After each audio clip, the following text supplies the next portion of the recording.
હાશ London આવી ગયો. આવી ગયા? ચાલો. જો આપણું આ કિચન રહેશે, બરાબર, અને આ ગેસ પર આપણે જમવાનું બનાવવાનું છે. જમવાનું થઈ જાય એટલે આને ક્લીન કરી દેવાનું અને અહીંયા વાસણ ધોવાના. વાસણ ધોઈ જાય એટલે પણ વાસણને પણ લૂછીને આપણે આપણા કબાટમાં મૂકી દેવાના, બરાબર? એટલે આ મારું કબાટ? હા, તમારું કબાટ છે, બરાબર. અને આ છે માઇક્રોવેવ ગરમ કરવાનું. માઇક્રોવેવમાં જમવાનું ગરમ થઈ જાય એટલે આને પણ લૂછીને આપણે બંધ કરી દેવાનું. ઓકે? અહીંયા કોઈ કામવાળા બેન આજ મારે બંધાવાના છે. અહીંયા આપણે જ કામવાળા છે ભાઈ. આ બધું જાતે કરવાનું? હા, આપણે જાતે જ કરવાનું. અને કપડા ચોકડી વકડી છે? કપડા હા છે ને, ચોકડી છે. ચાલો બધા. આ રે આપણી ચોકડી.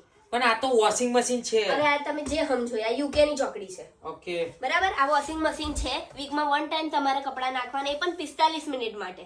બરાબર. આ તમારું ઇન્ડિયા નહીં કે ઘડીએ પડે તમે કપડા નાખી શકશો. 1 ટાઈમ જ કપડા નાખવાના. હું તો રોજ કપડા બદલું છું. એ તમારી પ્રોબ્લેમ. 1 ટાઈમ એટલે 1 ટાઈમ. આપણું ઇન્ડિયા નું કે આપણે ઘડીએ પડે અહીં નાખીએ. અહીં બિલ આવે.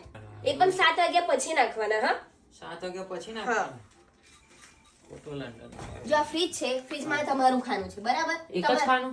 હા, એક જ ખાનું. અને તમારો સામાન બીજા કોઈ પણ ખાનામાં મૂકવાનો નહીં, તમારા જ ખાનામાં મૂકવાનો, બરાબર? અને કઈ પણ વસ્તુ લાવો, દૂધ કે દહીં, એમાં તમારું નામ લખી દેવાનું. એટલે ઉપર નામ લખવાનું પાછું? હા, અને નામ લખી દેવાનું. અને જો તમારી કઈ પણ વસ્તુ બગડે તો તમારે બિનમાં નાખી દેવાની. સાંભળો બીજી એક વાત, ઘરમાં નોનવેજ અલાઉડ નથી. ઓકે. બિયર, દારૂ અલાઉડ નથી. ઓકે? અને બિયર પીને આયા તમે અને ધમાચકડી કરી તે દિવસે ઘરની બહાર. ઓકે. અને રેન્ટ તમારું 1લી તારીખે આવી જવું જોઈએ. મળી જશે. એ પછી તમે નોકરી કરો કે ના કરો, એ તમારી પ્રોબ્લેમ. પણ કદાચ એકાદ મહિનો મોડું થયું તો ના ચાલો. અહીંયા ઇન્ડિયા જેવું નહીં ચાલે. અહીંયા 1લી તારીખે રેન્ટ તમારે ટાઈમે આપી દેવું પડશે. પણ હું તો હમણાં જ આવ્યો છું યાર.